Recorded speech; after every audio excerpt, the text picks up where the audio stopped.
And spell it. My name is Megan Elliott, Meganelliott.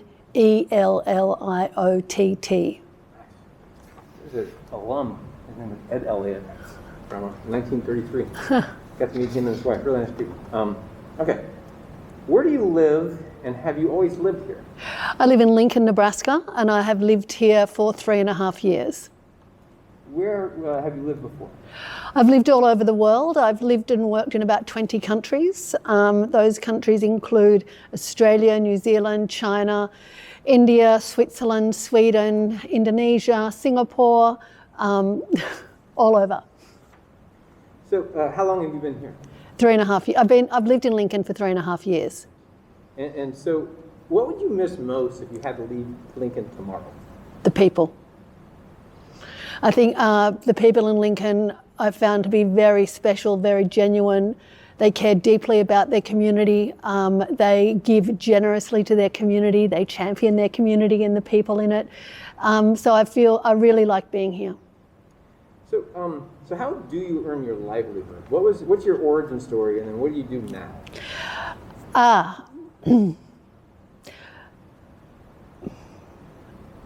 I began as an artist, as a performer, and as a maker with a riotous theatre company called Splinters. I then became a trade unionist for artists and for writers, and eventually became the executive director of the Australian Writers Guild. I then met Brendan Harkin, and we co-founded Cross Media Lab together, which was an international event that we took to 14 countries and 22 cities around the world. Bootstrapping that, starting in 2004. And then I was headhunted for this position to become the founding director of the Johnny Carson Centre for Emerging Media Arts. So what is the Johnny Carson Centre for Emerging Arts? The Johnny Carson Centre for Emerging Media Arts is a brand new initiative made possible by a $20 million gift from the Johnny Carson Foundation and leveraged to be a $57 million investment from the University of Nebraska-Lincoln. So we're an undergraduate program where students get a grounding in computational media, visual expression and design and storytelling, where they'll go off to become entrepreneurs or to become media makers. And the program was designed in an age of artificial intelligence or of intelligent machines, so that our students are going to be robot-proof and be able to work alongside the machines, not be replaced by them. And so, what is the physical space we're in? What was it? What is it now? And how is it designed? So this gorgeous building. Sorry, I'm moving. You're rolling sometimes sorry. Back and forth, which will make it a little. Sorry. Just be cognizant of the rolls. I'm sorry. So, what is the space, and what is it? How did you design it? Okay, the Johnny Carson Centre for Emerging Media Arts was an old bookstore. It's 50,000 square feet, 3 stories. And it's been redesigned with the future in mind. So we talk about future-proofing the building. We have as much data and power in here that you could possibly ever need. Everything's on wheels, so it moves, and nothing is precious. So we can create and make from the get-go. And we can create and make anywhere in the building. And I think that's really exciting. So there's different pieces of this that are interesting. So you mentioned there's tell me about kind of the different parts of the building and why they are unique. We don't have any traditional classrooms in this building. We don't even have traditional offices. So I say that you have a 30,000 square foot office, not a 100 square foot office, so that students can learn or make or earn, indeed, by being entrepreneurs anywhere in the building. So we're right now in a learning space. Sometimes it becomes a performance space, a dance space. Sometimes it's a music space. It's been a conference space, an event space. So each of our spaces are as flexible as this space. Even upstairs, some spaces are a little bit more attenuated to sound, where we want to make movies in those spaces. We have others where we set it up for virtual reality so that people can see what it is that they're making. And I think that's really important, because as we move away from the screen and we move through space, we need to be able to walk around. So our power all comes from the ceiling and not from the floor. And you have you have an interesting partnership with the dance. So what's this integration with dance? The dance program is in this building, and I think that's very exciting for us because dance is an embodied form of media. And as we look at these new forms of technologies like virtual reality or augmented reality, how does that interact with physical bodies, with movement in space? So I think there's going to be some really wonderful collaborations between our professors and students and the dance professors and students. And then you also got to see the computer lab. So what's this computer lab all about? Yeah, so we became an HP EduCourse Campus of the Future. We're the very first public land grant university and the first in the Big Ten to receive that designation. And so we've collaborated really closely with HP to design a computer lab here. Our computers were personally spec'd out by the Chief Technology Officer for Virtual Reality for HP. So it's the most powerful lab on campus. You can hear the hum of the HVAC to keep it cool. Of course, the way that we use that is going to be different in the time of COVID, as we won't be able to fit as many bodies in there to be able to use it safely. So students will be able to access the power of those machines through virtual desktops in their own laptops. So in 2 words or less, how would you describe the year 2020? And then tell me why you chose this 1 or 2 words. I think acceleration and resilience would be 2 words I'd use. I think that what's happening is not a disruption, it's an acceleration. Higher education was always going to be delivering more things online. We're always going to be exploring virtual reality and other virtual spaces for learning and creating. We just had to do that now instead of next year or in 10 years' time. And I think it really is about resilience too, as communities, as we learn to be apart together, as we learn to look at multiple screens with Zoom or to inhabit other kinds of virtual spaces to be together. And as we learn to care deeply about each other, I think by, wearing PPEs, our masks and washing our hands and just becoming conscious of where we are in space in comparison to other people. So describe the moment COVID-19 became real to you, and then what kind of emotional response did that trigger? It started to become real in February as we started to see conferences closing, and I was starting to think about would I travel to a conference in the Bay Area in March, and then the university started to address it, and we started to cancel travel, and then of course we cancelled classes and moved everything to be online.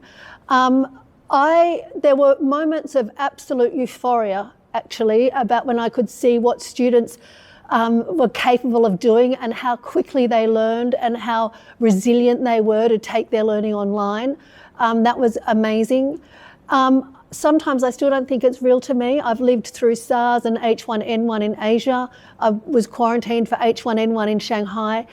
But it still feels in this community anyway, because we have, it's such a small community, it doesn't quite feel real. Even though I've got friends who've had it and who've been hospitalised, it's still quite surreal. So how did your daily life change at first? It changed by not coming into the Carson Centre, but as someone who's lived as an entrepreneur and run my own company and run it out of suitcases and hotel rooms for 12 years, I'm quite used to working at home and working remotely and working online. So that was a return to normal for me in many, many ways.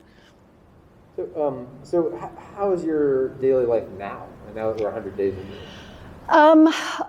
It hasn't changed a great deal. I'm allowed to come back into the Carson Centre and to work from here at times, although we're still encouraged to work from home. So, I work from home, I wear masks when I go into stores, I ride my bicycle everywhere, so it doesn't feel so different. It's summertime now, so students wouldn't be here anyway. I miss the students a lot. Perhaps I wouldn't miss them so much as I would only have been away from them for a month or so by now, but yeah.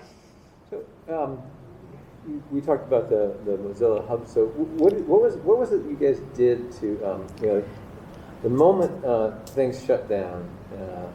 What was the reaction?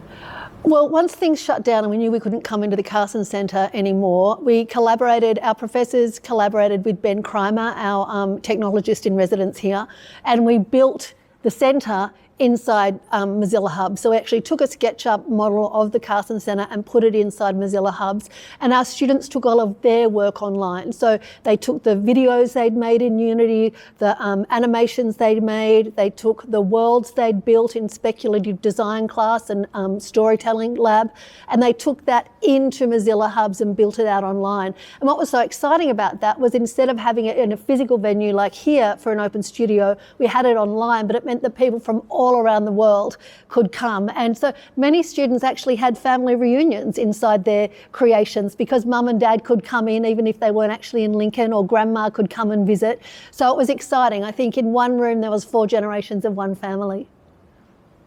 So what's been the biggest challenge for you throughout the pandemic?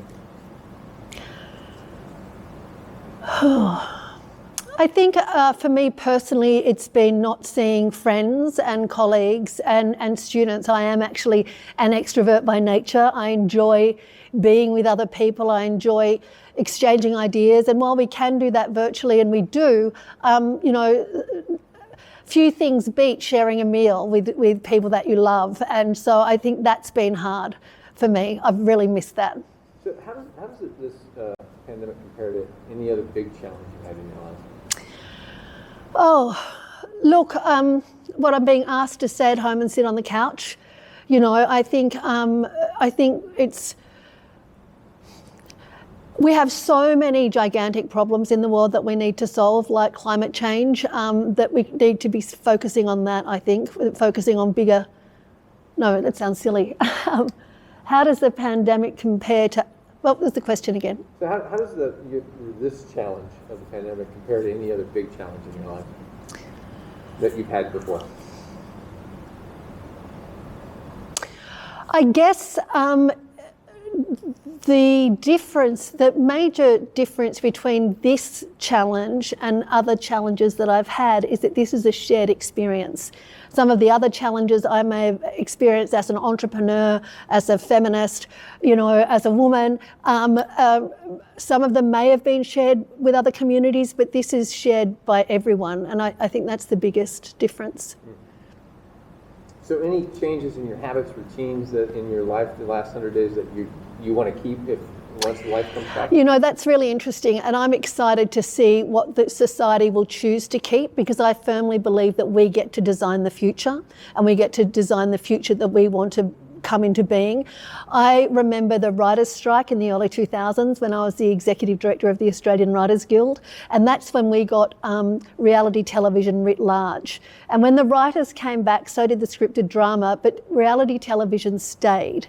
So I'm very interested to see what it is that we will take with us from the pandemic into the future, be it how we consume media, the type of media that we are creating right now. I'm excited to see what we choose. So how do you think your daily life will feel like 2 years from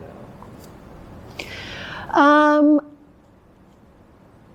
It may not feel very different. It may be that I am inhabiting different and more efficient and effective virtual spaces online, but I may still be wearing a mask and still washing my hands many, many times a day.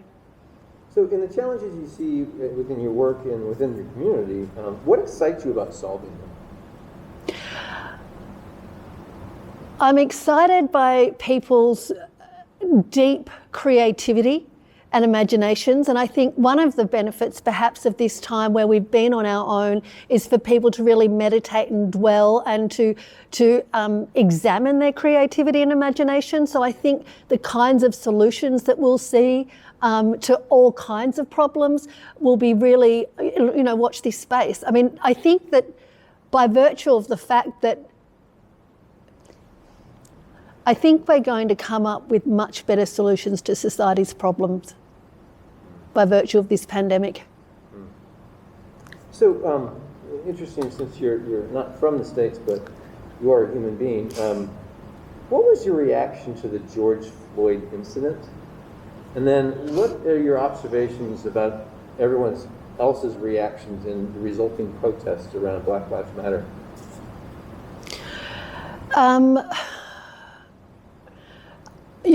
I guess it's like everyone can, well, maybe it's not like everyone.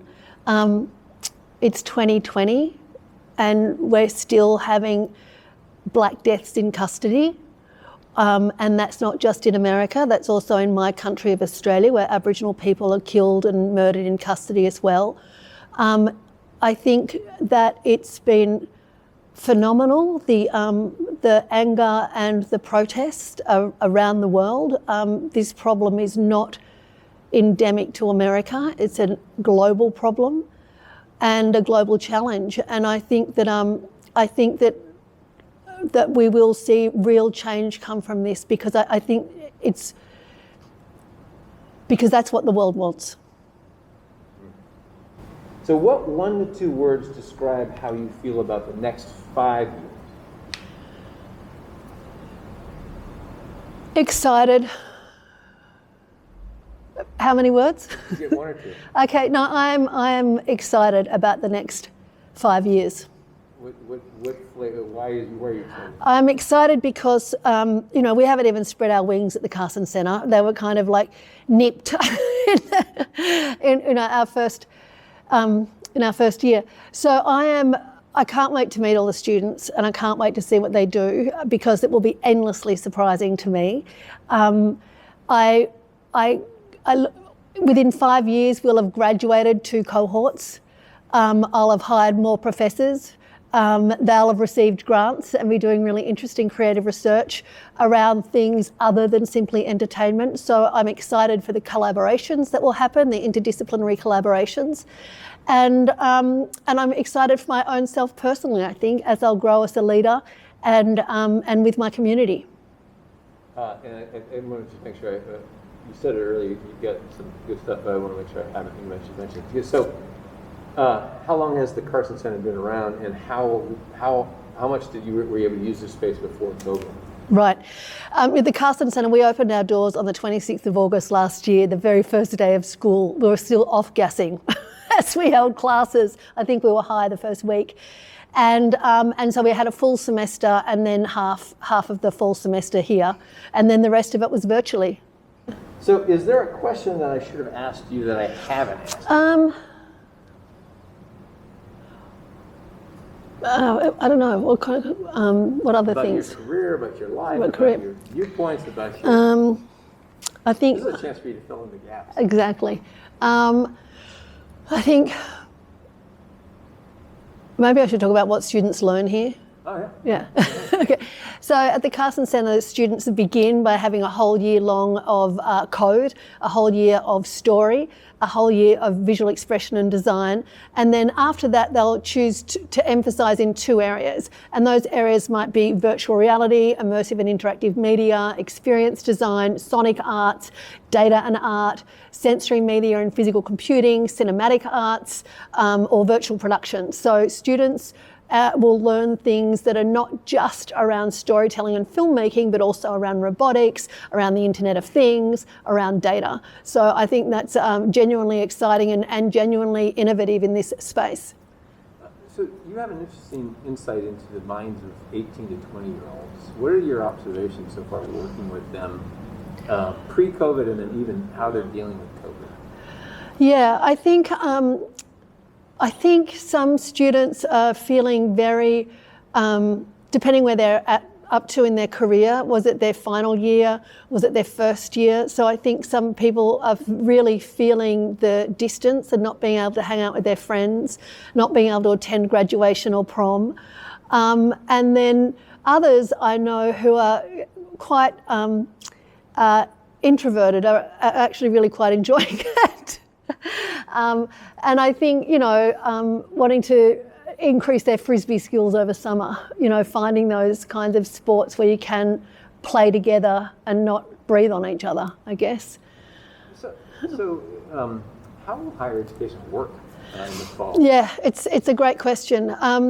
We're very fortunate because we built this space which is so flexible. We're not constrained in the same way as we would be with a small classroom situation or with a raked lecture theatre situation. So we are very fortunate, but we'll be offering our classes both in real life and also offering them streamed and recorded for those students who may not be able to come because their immune system is compromised. And also some of our faculty at different times may not be able to be in real life. We're currently investigating all the different forms of PPE that our faculty will need, like will they be teaching from behind perspex, and how do we... One of the things I'm thinking about, and I know that people smarter than me are figuring it out, but how people who might be hearing impaired or who might rely on lip reading, how they're going to fare. So these are the questions that we're grappling with right now. All right, so this being something that we're publishing to the internet, someone's watching this right now. We don't know where, we don't know when. What message would you want to convey to that person about what's happening, where you are right now, what your thoughts are? Where do you want to take it? What message would you convey?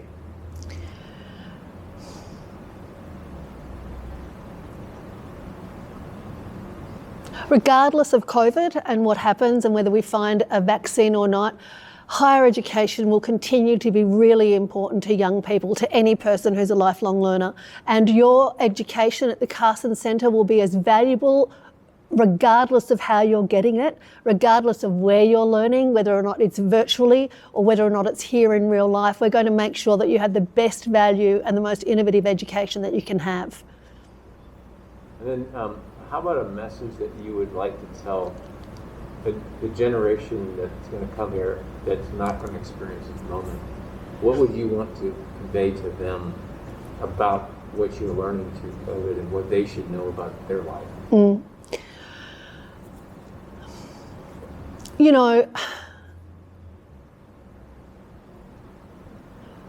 maybe it's about making sure that we get the really basic things right. And I think that's something that COVID's taught us. Wash your hands, you know, and that's one of the simplest, easiest way for anybody at any time to remain disease-free. And so I think being cognizant of that and the simple things to keep us healthy, I think that's something that we've all learned. Any final things that you want to impart upon the world or things you want to cover? Your chance. All right. Well, one of the things we say at the Carson Centre is that we're recruiting the magicians, pirates and wizards of the world. So if there's a magician, pirate or wizard in your life, this is where they need to come.